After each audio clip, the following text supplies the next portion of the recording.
파수꾼 동절기 문화 인사드립니다. 수요 기독교 핵심 길라잡이 시간 현월TV 윤목사입니다. 우리가 지금 수요일을 통해서 별개 신앙 고백서를 공부하고 있습니다. 이번 주에는 이제 19조를 공부할 차례입니다. 중요한 주제인데요.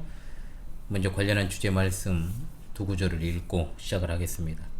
갈라디아서 4장 4절입니다. 때가 참에 하나님이 그 아들을 보내사 여자에게서 나게 하시고 율법 아래에 나게 하신 것은 빌립보서 2장 6절로 8절입니다. 그는 근본 하나님의 본체시나 하나님과 동등됨을 취할 것으로 여기지 아니하시고 오히려 자기를 비워 종의 형체를 가지사 사람들과 같이 되셨고 사람의 모양으로 나타나사 자기를 낮추시고 죽기까지 복종하셨으니 곧 십자가에 죽으심이라.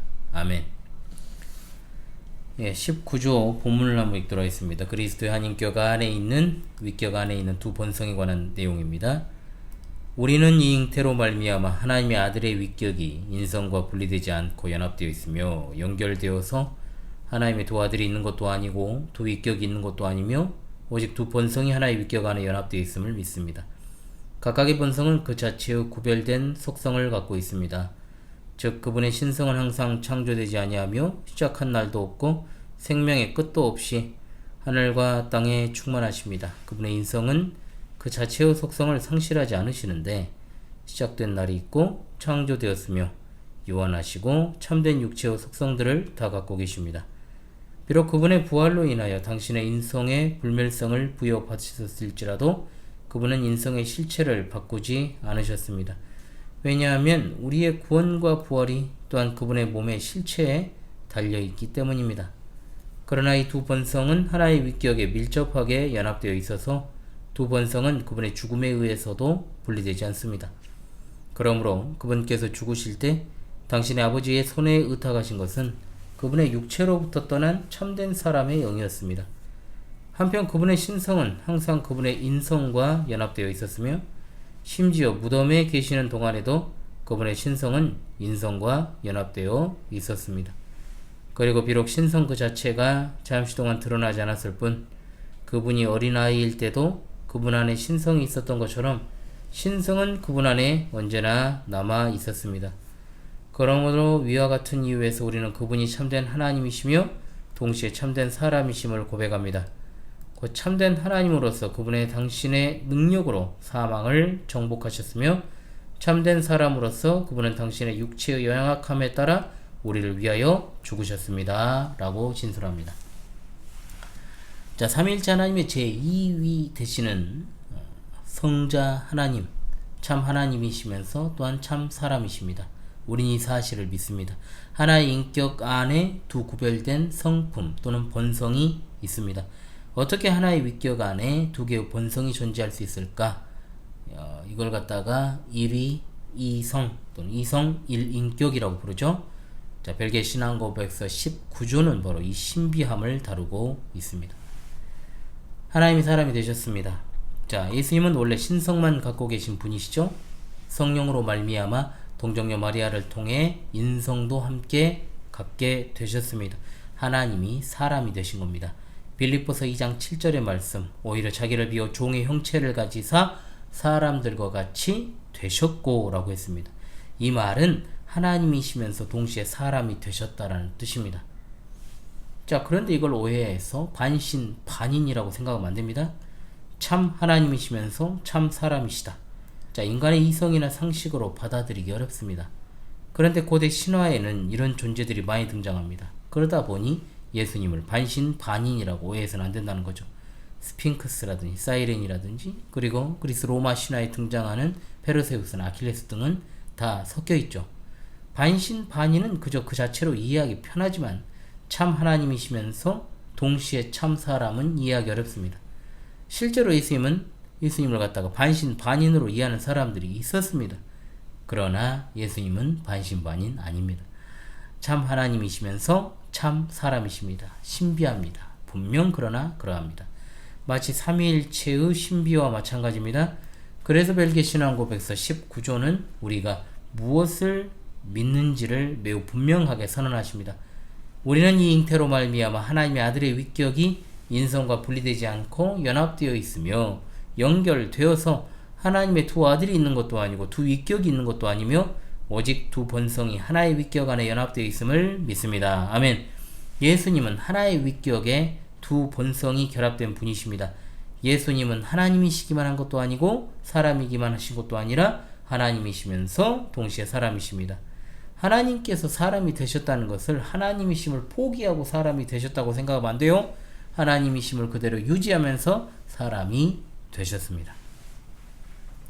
그러므로 하나의 본성에 두 개의 위격이 있습니다.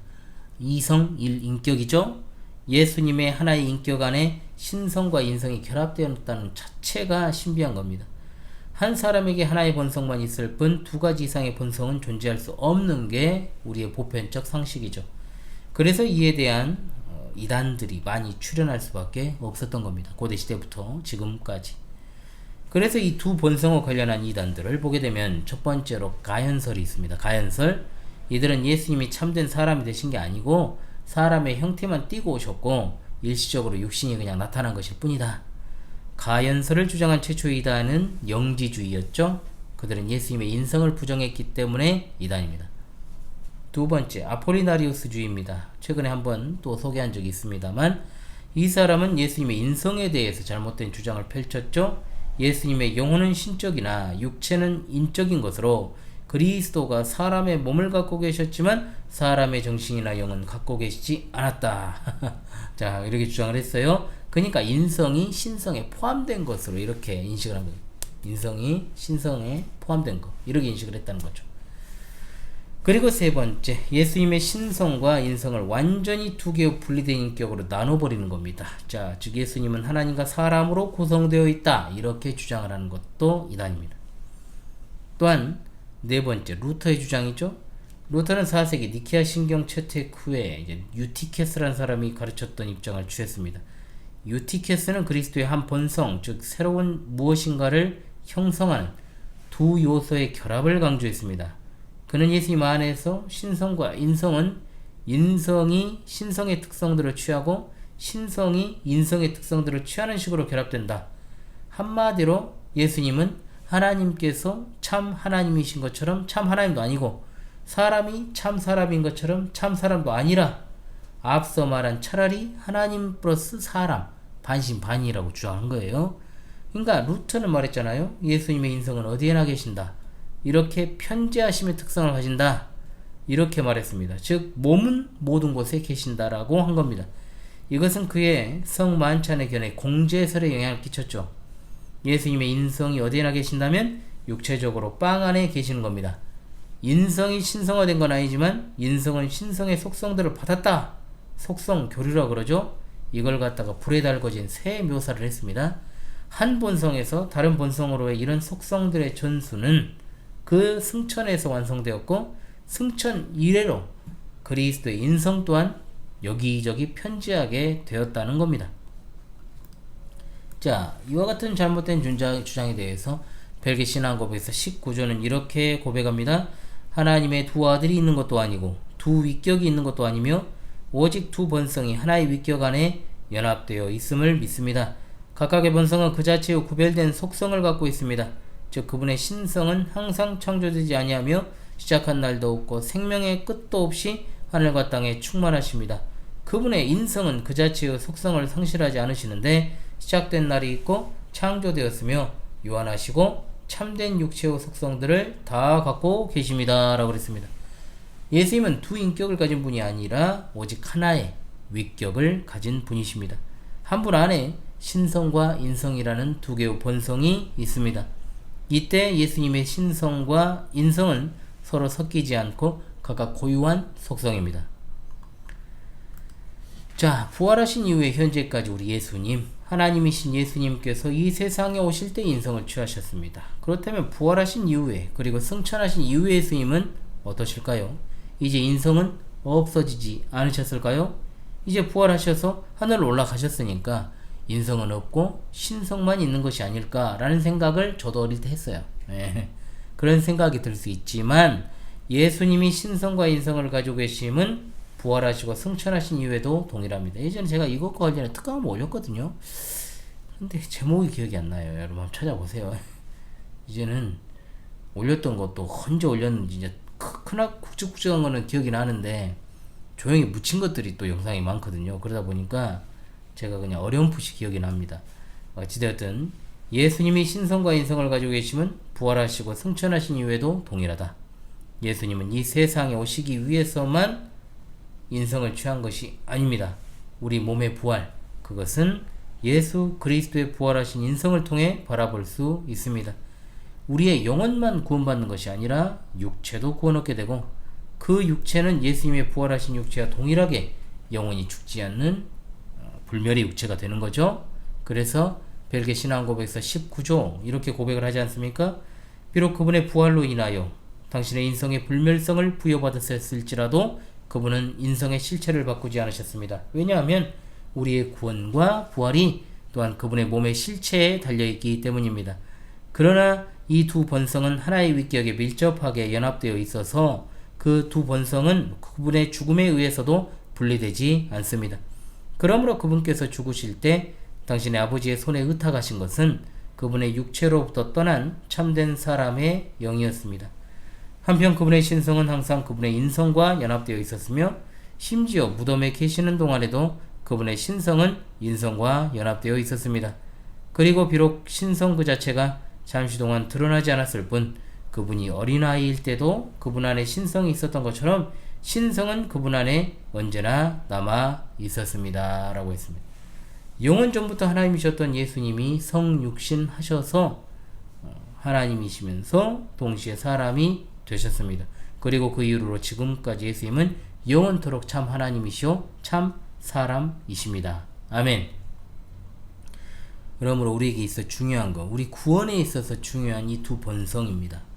19조에서 그리스도의 두 본성을 고백하는 것의 중요성을 말하면서 결론을 내지 않습니까? 그러므로 위와 같은 이유에서 우리는 그분이 참된 하나님이시면서 동시에 참된 사람이심을 고백합니다. 곧 참된 하나님으로서 그분의 당신의 능력으로 사망을 정복하셨으며, 참된 사람으로서 그분은 당신의 육체의 연약함에 따라 우리를 위하여 죽으셨습니다. 라고 말입니다. 그리스도께서 참 하나님이고 참 사람이라고 하는 사실을 부인하거나 그리스도께서 반신반인이라고 주장하는 것은 구원 그 자체를 깨트리는 겁니다.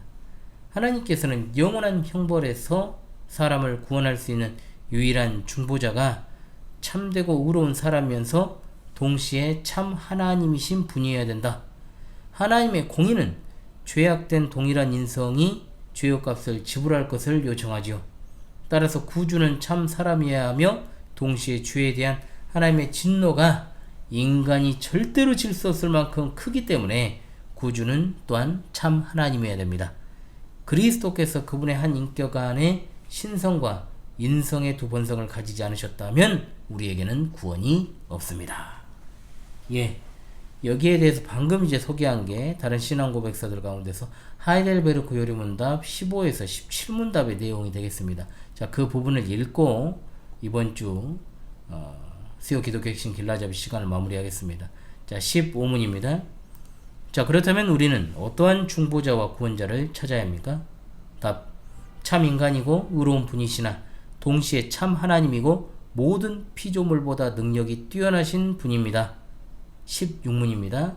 중보자는 왜 참 인간이고 의로운 분이셔야 합니까? 답. 하나님의 은은 죄 지은 인간이 죄값 치르기를 요구하나 누구든지 죄인인 사람으로서는 다른 사람을 위해 값을 치를 수 없기 때문입니다. 17문입니다.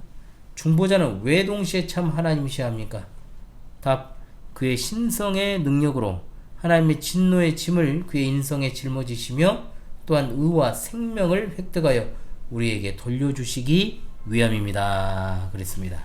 자, 이 부분과 관련해 가지고 하이델베르크 요리문답 15에서 17문답 관련해서 함께 살펴보는 것이 중요할 것으로 사료되옵니다. 예, 이번 주에는 벨기 신앙고백서 19조 그리스도의 두 본성에 대해서 공부를 했습니다. 이 부분은 중요하기 때문에 늘 우리가 다시금 강조해도 부족함이 없는 측면이죠. 그래서 여러분 제가 최근에 한 것 같기도 한데 어찌되었든 이것과 관련해 가지고 좀 설명이 미진했다면 보충 수업으로 여러분들 찾아오도록 하고요. 다음 주에 계속해서 그리스도의 사역에 대한 시간으로 계속 공부해 나가는 20조로 여러분 찾아오도록 하겠습니다. 지금까지 세오 기독교 핵심 길라잡이 시간 벨기에 신학고백서 해설의 현월TV 윤목사였습니다. 여러분 이 시간도 수고하셨습니다.